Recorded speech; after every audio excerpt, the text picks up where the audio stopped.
es para dar a conocer las movilizaciones que vamos a plantear y los motivos por los cuales las vamos a realizar ante la medida que el Gobierno central ha adoptado recientemente. Queremos manifestar que reducir el déficit público no pasa por recortar el salario y disminuir el volumen de empleo público y congelar las pensiones. Los empleados públicos, los parados, los pensionistas, no somos los causantes de la crisis y no tienen por qué pagarla. Esto es lo que venimos a manifestar los tres sindicatos. Esta medida que ha adoptado el Gobierno central afecta gravemente a las condiciones de los empleados públicos.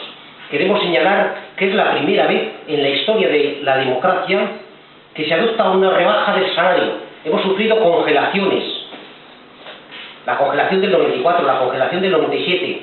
Estamos sufriendo externalizaciones y privatizaciones de servicios. Estamos sufriendo también precariedad en el empleo, pero un recorte tan drástico y sin precedente no lo habíamos vivido nunca. Esto es una medida que ha pegado como una losa en el ámbito de los empleados públicos. La rebaja de las retribuciones en una media del 5% y la congelación para el año 2011 va a suponer una importante pérdida de poder adquisitivo, pues al porcentaje que finalmente se nos aplique hay que sumar la inflación del presente año, el 1,4, y la del año 2011, probablemente similar. En definitiva, la pérdida de poder adquisitivo en 2 años puede superar de media el 10%, que hay que sumar a las pérdidas acumuladas que veníamos sufriendo anteriormente. Luego, el dato es sumamente inquietante y fuerte.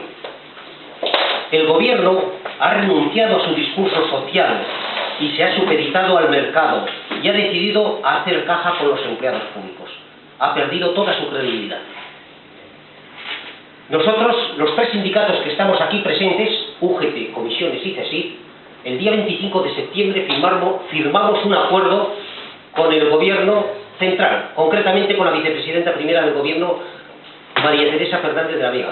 Fue un acuerdo prudente, fue un acuerdo que ya solidariamente y sabiendo la situación de crisis firmamos los tres sindicatos. Estamos hablando de un 0,3% de subida salarial.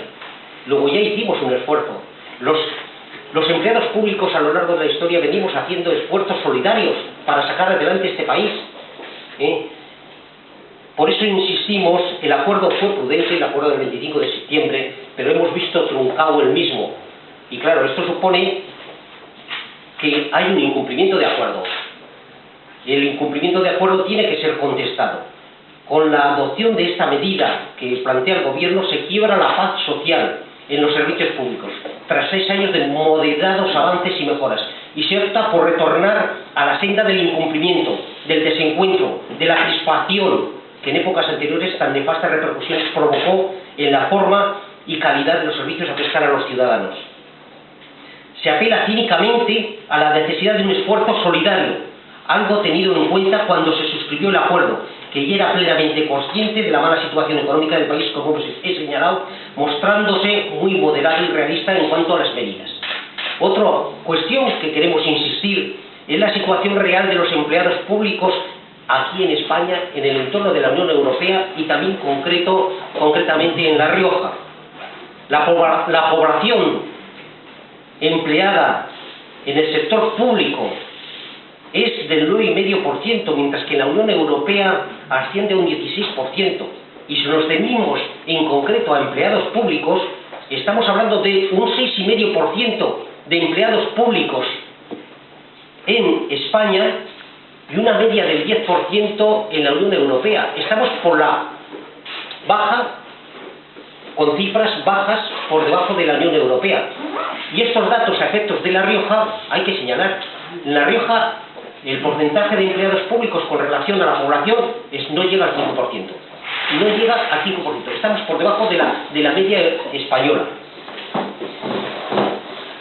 Y de alguna forma queremos señalar también que el empleo público solo ha crecido un 1% en la última década, mientras que la población en términos generales ha crecido 6 millones. Dicho empleo se ha reorganizado en función de la realidad territorial y administrativa del Estado, pero esta circunstancia no ha supuesto un incremento exagerado de empleo público, como he señalado. España es el país de la Unión Europea que menos gasta en salarios en los empleados públicos, y muy lejos de los países con estados de bienestar más avanzados y con un mayor desarrollo económico. Cuando aquí se habla del salario de los empleados públicos hay que señalar, el 60% de los empleados públicos están por debajo de los 1.500 euros y hay salarios por debajo de los 1.000 euros. Eso hay que señalarlo, porque empleados públicos los hay de diversas clases y condiciones. Los empleados públicos somos un valor esencial para el mantenimiento de los servicios públicos y para el estado de bienestar. Y empleados públicos son los médicos, las enfermeras, los docentes, los agentes forestales, los celadores, los carteros, los auxiliares de enfermería, los subalternos, operarios múltiples, policías, bomberos.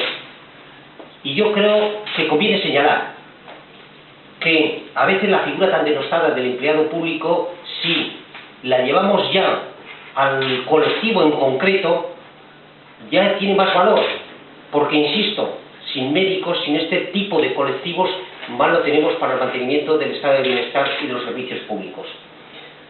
Yo quería darle la palabra a los compañeros de Comisiones Obreras y de CSIC para que cubran la rueda de prensa al completo. O sea, yo he querido señalar esto de momento. Gracias.